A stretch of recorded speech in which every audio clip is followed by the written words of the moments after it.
¿Qué tal? Muy buenas noches, estimadas y estimados cibernautas. Sean todas y todos bienvenidos a una emisión más de su programa Noche de Debate, Análisis a Fondo.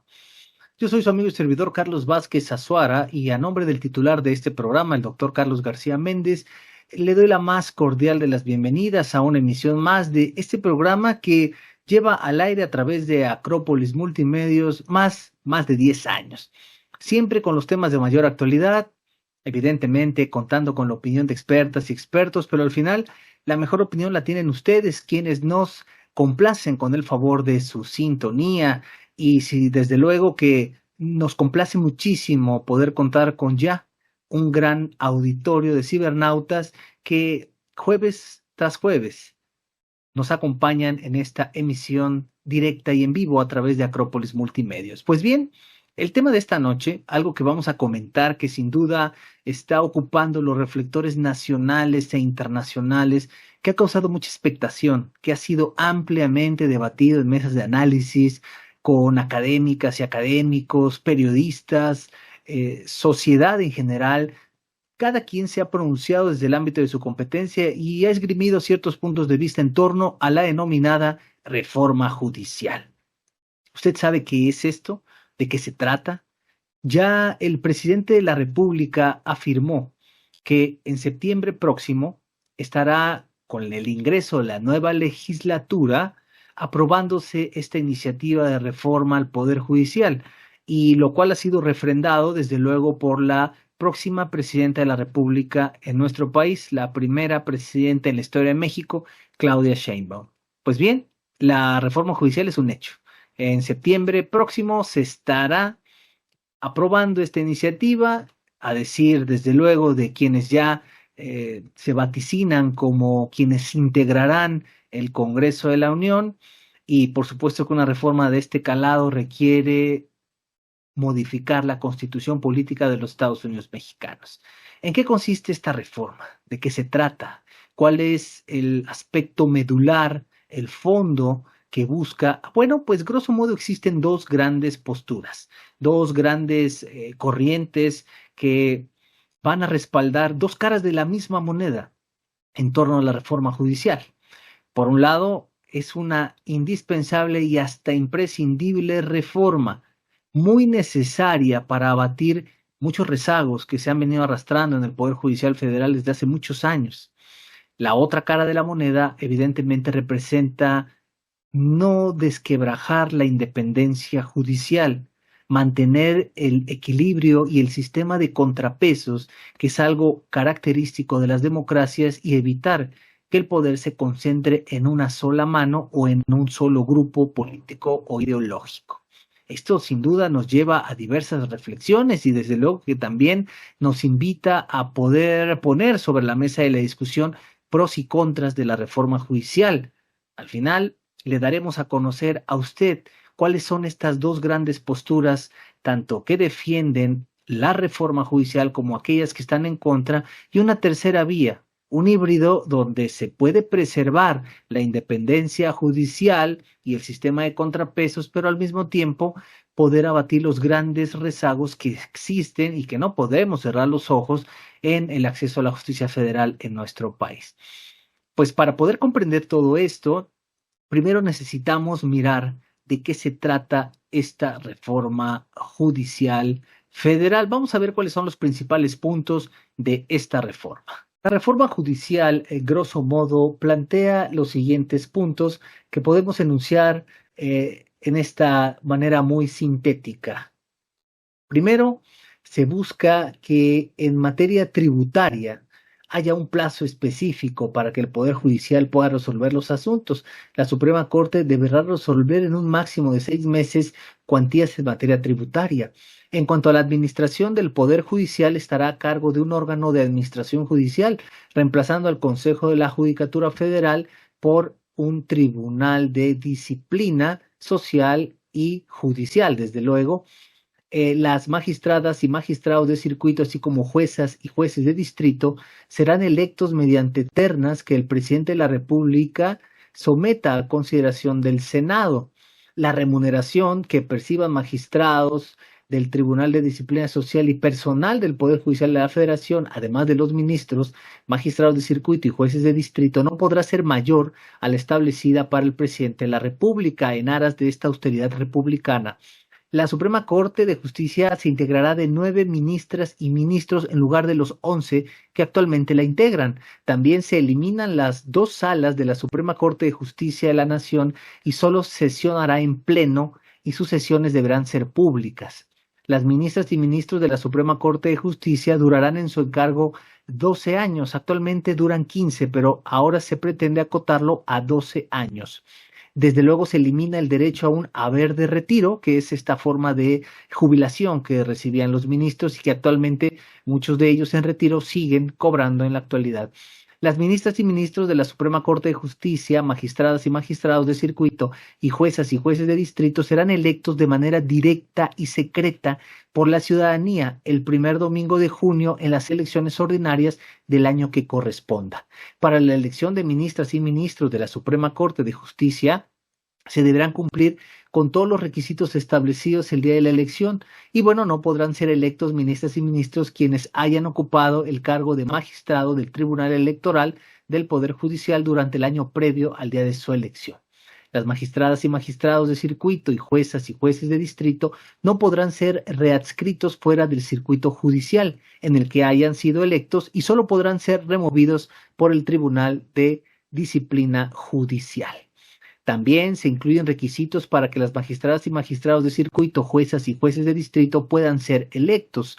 Las renuncias de ministras o ministros serán aprobadas por mayoría de los miembros presentes del Senado de la República. En caso de ausencia definitiva de ministras, ministros, magistradas, magistrados, juezas o jueces federales, el Senado designará por mayoría calificada a una persona interina para que ocupe el cargo hasta que se realice la siguiente elección ordinaria. Las magistradas y magistrados del Tribunal de Disciplina durarán en su encargo 6 años. El órgano de administración judicial contará con independencia técnica y de gestión y será responsable de la administración, carrera judicial y control interno del Poder Judicial. También queda expresamente prohibido que en el ámbito del Poder Judicial de la Federación, pues no podrán crearse ni mantenerse en operación fondos, fideicomisos, mandatos o contratos análogos que no estén previstos en la ley, tratándose de controversias constitucionales o de acciones de inconstitucionalidad planteadas respecto de normas generales. En ningún caso su admisión dará lugar a la suspensión de la norma cuestionada. Tratándose de juicios de amparo que resuelvan la inconstitucionalidad de normas generales, en ningún caso las sentencias que se dicten fijarán efectos generales. Grosso modo, estos son los elementos, los puntos medulares de la reforma judicial que hemos podido advertir en el proyecto presentado por el presidente de la República y por supuesto que ahora los plazos se están fijando para que la resolución de determinados asuntos ya no se prolongue como lo hemos visto en la actualidad. Aquí, como dije en un principio en este programa, hay 2 grandes caras de una sola moneda, que es el Poder Judicial de la Federación.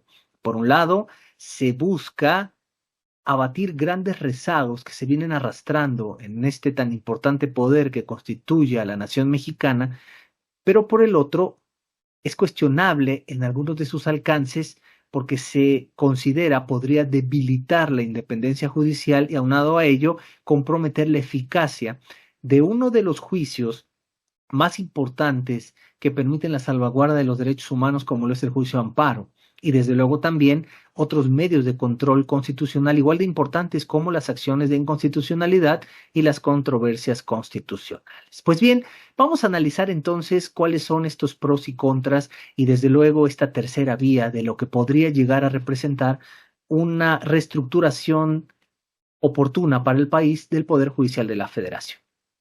Por una parte, hemos podido darnos cuenta de las manifestaciones del presidente de la República y de la nueva y próxima presidenta de México, Claudia Sheinbaum, quienes se han pronunciado contundentemente que la reforma judicial será un hecho en septiembre próximo.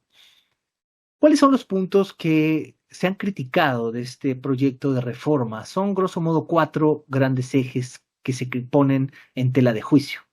Primero, la elección de juezas, jueces, magistradas, magistrados por voto popular. Es decir, generar elecciones para que la sociedad, a través del voto popular, decida quiénes van a ocupar los cargos para impartir justicia. El punto que se ha esgrimido como la principal crítica de la elección de juezas, jueces, magistradas y magistrados obedece al hecho de la naturaleza del poder judicial. Nosotros estamos acostumbrados como sociedad mexicana a votar por legisladoras, legisladores, por titulares de los poderes, en este caso el poder ejecutivo a través del gobernador, el presidente, presidentes municipales, porque típicamente en un sistema democrático los aspirantes hacen campaña, se dan a conocer, son respaldados por los partidos y finalmente nosotros en un sufragio decidimos quién va a gobernarnos a nosotros, quién va a administrar el erario público. Esto es muy común en el poder ejecutivo y legislativo. Pero la naturaleza del poder judicial, aquí entra la primera crítica de esta vertiente de la elección de integrantes del Poder Judicial que imparten justicia por voto popular, bueno, la crítica descansa en el hecho de mirar a este poder también como uno que responde a la voluntad popular. Y sin embargo, el poder ejecutivo y legislativo sí tienen un trasfondo de esta naturaleza social que van a ser cobijados por aquellos que ha decidido la población que deben, evidentemente, tutelar por los intereses de la colectividad. Pero en el Poder Judicial no es así. El Poder Judicial, su primordial función es impartir justicia. Y para impartir justicia deben de tener y contar con determinado perfil. Y ese perfil es un perfil muy técnico, jurídico. No solamente ser licenciado en Derecho, por supuesto que no. Es un perfil más profundo que tiene que ver con la capacidad de desarrollar proyectos de sentencia, de analizar asuntos, de valorar pruebas, un ejercicio técnico para derivar en una sentencia de la cual dependerá la tutela de los derechos humanos. Aunado a esto, debe garantizarse la independencia judicial, salarios decorosos que impidan o, cuando menos, busquen evitar actos de corrupción. Y no pueden estar supeditados jueces, juezas, magistradas o magistrados a una ideología o afinidad partidista, porque esto compromete, desde luego, su imparcialidad. Entonces, la primera crítica a este punto, cuando menos uno de los cuatro grandes aspectos criticables de la reforma, es la elección por voto popular de magistradas, magistrados, juezas y jueces federales. El otro aspecto que lo he mencionado también tiene que ver con la remuneración.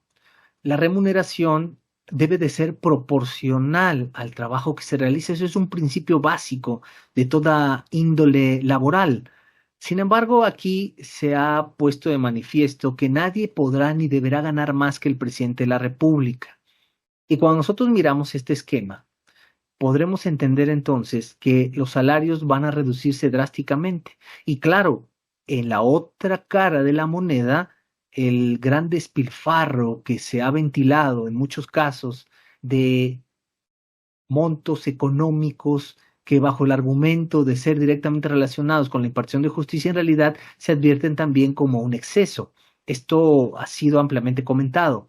Sin embargo, también debemos entender que limitar el ingreso, reducirlo drásticamente ante la gran carga y responsabilidad de trabajo que tiene el Poder Judicial, podría comprometer estas funciones o generar susceptibilidad de actos de corrupción. Este es otro aspecto que se ha criticado de la reforma.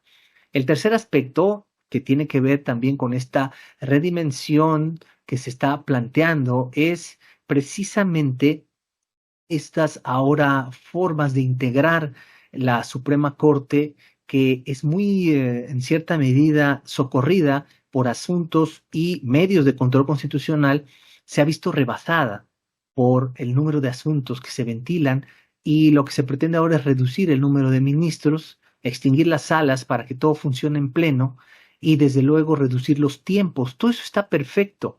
El gran problema va a ser si materialmente se van a poder eh, en cierta medida cumplir esas expectativas. Porque si hoy con un poder judicial que tiene salarios proporcionales, a decir de los integrantes del poder judicial, que tiene personal a su cargo, que hay determinadas salas y número de integrantes, está rebasado, los plazos de resolución son amplios, bueno, reducir salarios, reducir integrantes y acotar plazos para resolución, pues estaría convirtiendo esta labor en muy poco viable. Esa es otra crítica. Y finalmente, una de las críticas más importantes tiene que ver con la limitación que se pretende imponer en los medios de control constitucional, específicamente el amparo contra norma general y, desde luego, contra la acción de inconstitucionalidad y las controversias constitucionales. Estas figuras jurídicas tienen como característica que pueden traer aparejada una figura jurídica denominada suspensión del acto. Explicado en términos generales, si como ciudadanas o ciudadanos sufrimos una afectación a nuestros derechos y promovemos un medio de control constitucional como los que he mencionado, a través de quienes tienen competencia para hacerlo, inmediatamente el Poder Judicial puede suspender el acto que nos está afectando. ¿Con qué finalidad suspende el acto si todavía no termina el juicio? Bueno, para evitar que las consecuencias de ese acto se vuelvan en algo de imposible reparación o que se vuelva en acto consumado. Digamos que, pongo un ejemplo, yo pretendo impedir que una farmacéutica distribuya un medicamento que puede causar una afectación a la colectividad. Una empresa que está distribuyendo un medicamento que es nocivo para la salud. Y entonces se promueve un medio de control constitucional y se suspende la distribución de ese medicamento. ¿Qué pasaría si no hubiera la figura de la suspensión? En lo que termina el juicio, ya el medicamento ya se repartió, la gente ya lo utilizó y se vuelve un acto de imposible reparación, se vuelve un acto consumado. Ya la gente ya hasta se murió. Entonces, la importancia de la suspensión es evitar que se perpetúen los efectos negativos del acto reclamado. Y para que esto ocurra, se activa una figura denominada tutela judicial anticipada y tiene la finalidad de prevenir que se causen efectos negativos en las y los ciudadanos. Bueno, pues parte de lo que se pretende con esta reforma es que ya no haya suspensión en controversias constitucionales, en acciones de inconstitucionalidad y en el amparo contra normas generales. Esto es delicado y ha sido ampliamente criticado de la reforma. Pues estos son los puntos medulares que, entre otros, se ventilan como principales críticas. Ahora, ¿cuál es en realidad lo bondadoso de esta reforma? Que, porque no todo es malo y eso también debemos reconocerlo, esta reforma judicial busca reestructurar un andamiaje del Poder Judicial que ya no responde a las necesidades actuales. Estamos hablando de que no tenemos nosotros en México un tribunal constitucional. Tenemos una Suprema Corte que hace las veces de tribunal constitucional y aparte dirime controversias judiciales en unas últimas instancias. Quien tiene la última palabra. Pero no tenemos formalmente un tribunal constitucional. Funge como tribunal constitucional la Suprema Corte, pero el diseño y la estructura de nuestro Poder Judicial debería ya obedecer a esquemas que han funcionado en otros países. También es importante reconocer que hay un amplio rezago en los tiempos de espera para los amparos, para las acciones de inconstitucionalidad, para las controversias constitucionales, son amplísimos.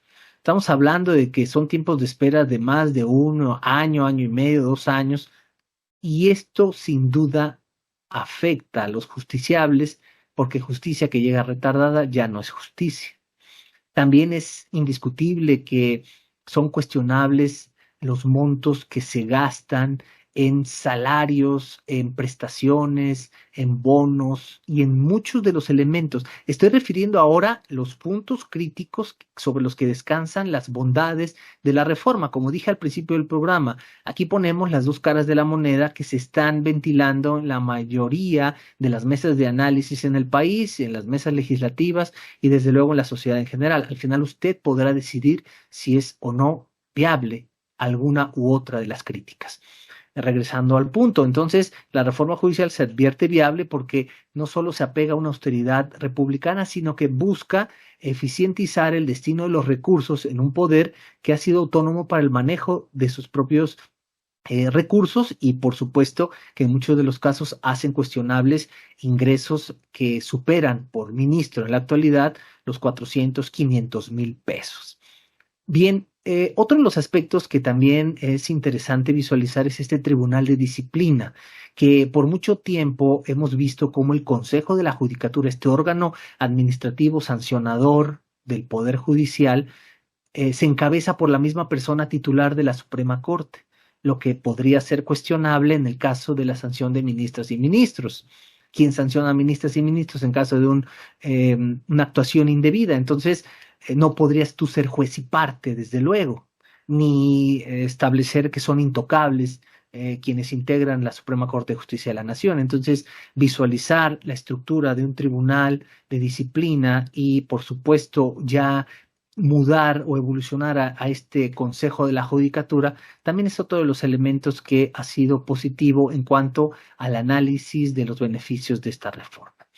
Grosso modo, podríamos empezar a concluir que, por una parte, la reforma judicial que se pretende aprobar con la nueva legislatura que entrará precisamente a partir de septiembre, en realidad tiene un trasfondo loable en cuanto a preservar el acceso a la justicia pronta, completa e imparcial, modernizar la estructura interna que tiene el Poder Judicial, eh, erradicar lo más posible los actos de corrupción, que sin duda también ha sido otro aspecto crítico del Poder Judicial Federal, y desde luego la optimización de los recursos. Pero por otro lado, también se debe preservar la independencia judicial, se debe buscar desde luego que no se afecte el sistema de contrapesos. El aspecto más crítico es la designación de jueces, juezas, ministras y ministros por elección popular, donde la naturaleza del Poder Judicial no podría obedecer a la simpatía o al partidismo o a la ideología política. Por el contrario, deberá ser un trabajo técnico, electos con base en su conocimiento, su imparcialidad y desde luego quienes sean más capaces para impartir justicia. Aquí estamos ya entonces aterrizando una tercera vía.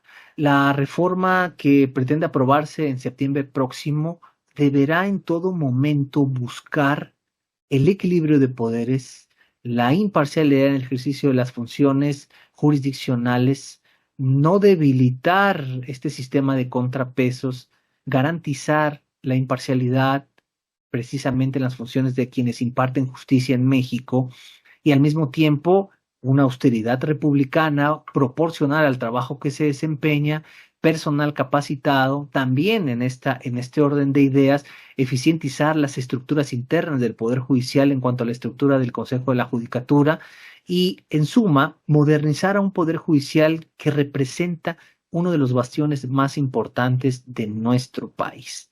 Debe existir un equilibrio, debe haber un consenso generalizado donde al final el interés colectivo sea lo que se priorice por sobre todo.